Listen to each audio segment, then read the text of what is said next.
Good morning friends, कसे आहात सर्वजण? आशा व्यक्त करते छान असाल आणि स्वामींच्या सेवेमध्ये रममान असाल. तर बघा, हे आहे माझा घराचा उंबरठा आणि उंबरठ्यावरचं माझं पूजन झालेलं आहे. हळदीचं लेपन वगैरे करून झाले. त्याचसोबत तुळशी मातेची पूजा झाली, रांगोळी झाली आणि घरातील देवपूजा झाली. आता घरातील देवपूजा जर का केली तर घरात एकदम छान वातावरण बनतं. त्याचसोबत एकदम भारी वाटतं आणि दिवसही छान जातो. त्यामुळे घरात धूप दीप अगरबत्ती लावली की तेवढंच मन प्रसन्न करतं आणि घरात असणारं जे वातावरण आहे ते सुद्धा तेवढंच छान होतं आणि घरात सगळे हसून खेळून राहतात. हा तर माझा अनुभव आहे, कारण की मी देवापाशी नाही बसले किंवा देवाचं काहीही नाही केलं तर मला ते काहीतरी चुकल्यासारखं वाटतं. त्याच्यामुळं मला हे सगळं केल्यावर छान वाटतं. बाकी तुम्हाला कसं वाटतं ते सांगा. घरातील वातावरण नेहमी प्रत्येकाला आनंदीच असं वाटतं. तर बघा, आमची कुलदेवता यल्लामाई माता, तुळजाई माता, त्यासोबत माता लक्ष्मी आहे आणि इकडे माझे बाळकृष्ण आहेत, माझे स्वामी माऊली आहेत, गुरु माऊली आहेत आणि पिंड वगैरे. त्याचसोबत माझं देवघर छान वाटते आणि त्यासोबत संध्याकाळ झाली आहे. आता आहे गुड इव्हनिंग.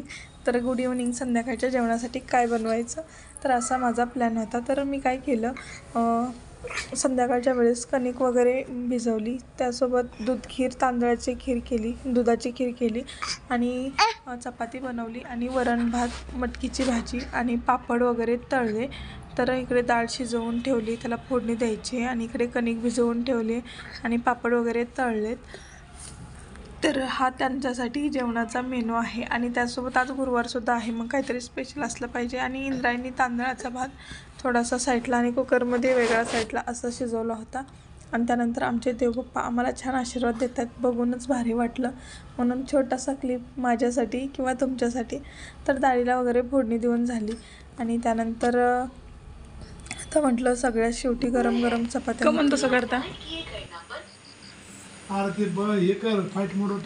मला कशाला फाईट मोडवर करायला लावतात? तुमचा मोबाईलला काय प्रॉब्लेम आहे बघा. माझा मोबाईल चालू आहे, सिम कार्ड लागतंय, सगळं लागतंय. मग म्हणजे मी तुम्हाला लावला तेव्हा लागला. तर आमचे आहो कामावरून येताना मला फोन करत होते ना, मग त्यांना माझा फोन लागला नाही, व ते एरोप्लेन मोडवर झाला असावा आणि ते लावून मला वैतागली. शेवटी तसेच आले आणि चपात्या वगैरे करून झाल्या आणि त्यांनी पिशवीत काहीतरी गोडाचं खायला आणले आणि स्वीटमधून काय आणले ते बघूयात. तर काढते तर पिशवीत ना, आमच्या इथली लक्ष्मी स्वीट्स आहे ना, खरंच खूप फेमस आहे आणि छान असतं तिथलं. म्हणून त्यांच्या मम्मीला आवडतं खरं तर म्हैसूर पाक आवडतो आणि लाडूही आवडतं, त्यासोबत वेदिकालाही आवडतं. मग ते घेऊन आले आणि मस्तपैकी सगळ्यांना ताटात जेवताना वाढलं. आणि बघू शकता यांची पॅकिंग ही छान आहे आणि यांची चवसुद्धा एकदम रोजच्या रोज बनवतात पदार्थ, त्याच्यामुळे ताजे असतात. इथे थाळी मस्तपैकी वाढून तयार आहे. पापड आहे, चपाती आहे, मटकीची भाजी, वरण भात, लाडू आणि त्यासोबत दुधाची खीर असा मेनू आहे. उडद पापड, तांदळाचा पापड आणि मुगाचा पापड असे 3 प्रकारचे पापड आहेत. आणि थाळी कशी वाटते ती सांगा. मला काही एवढं जास्त सजवायला येत नाही, परंतु घरच्यांसाठी जायचं होतं ना, मग साधंच असं. तर आमचा हा आजचा मेनू मला बनवायला तुम्हाला सांगते 9:30 वाजता जेवायला बसले सगळेजण. 10 वाजता जेवायला लागली, कारण की लवकर कोणी जेवत नव्हतं. आणि बाबा सांगत होते, वेदिका झोपेतून उठली, रडत होती खूप आणि तिला आवरायचं चाललं होतं, ती तर जेवलीच नाही. आणि मग त्यानंतर सासूबाई बसल्या जेवायला आणि मीही जेवले आणि सगळ्यांचं जेवण झालं. आणि दुसऱ्या दिवशी सकाळ डबल डेली रुटीन चालू. सकाळी भाकरी केल्या, कारण की आदल्या दिवशी चपात्या खाल्ल्या होत्या, चपात्यांनी पोट बिघडलं. भाकरी केल्या, पोहे केले आणि चहा झाला आणि सगळं व्यवस्थित झालं. आणि आजच्या दिवसाची सुरुवात तर आज आहे ना, मी गोलूला घेऊन आले हॉस्पिटलमध्ये आणि तिथे आल्यानंतर आजचा व्हिडिओ एडिट करते. तर गोलूला खूप असा खोकला लागतो आहे, रात्री झोपत नाही याच्यासाठी, आणि मग सातारमध्ये यावं लागलं. आजचा हा व्हिडिओ ब्लॉग कसा वाटला नक्की सांगा. वेळात वेळ काढून आजचा व्हिडिओ पाहिल्याबद्दल तुम्हा सगळ्यांचे मनापासून धन्यवाद. श्री स्वामी समर्थ. जय जय Swami Samarth. Golu bye. Golu bye. Bye Golu.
Golu आता उठून उभारण्याचा प्रयत्न करतोय. आता बसायला लागला हे 8-10 दिवसात. आणि उठून उभारायचा प्रयत्न करतोय पण पडतोय खाली. तर चला, वेदिकाचे पप्पा, वेदिका आणि गोलू छान तयार झालेत. आता मीही होते आणि जायचं आहे आता गोलूला दवाखान्यात घेऊन. आता नंतर भेटूयात नवीन व्हिडिओ ब्लॉगमध्ये. तोपर्यंत तुम्हा सगळ्यांना माझा सस्नेह नमस्कार. आणि हे दोघं बापले कशी वाटते तेही सांगा. आवडल्यास लाईक, शेअर, सबस्क्राईब करा. श्री स्वामी समर्थ. जय जय स्वामी समर्थ. थँक्यू.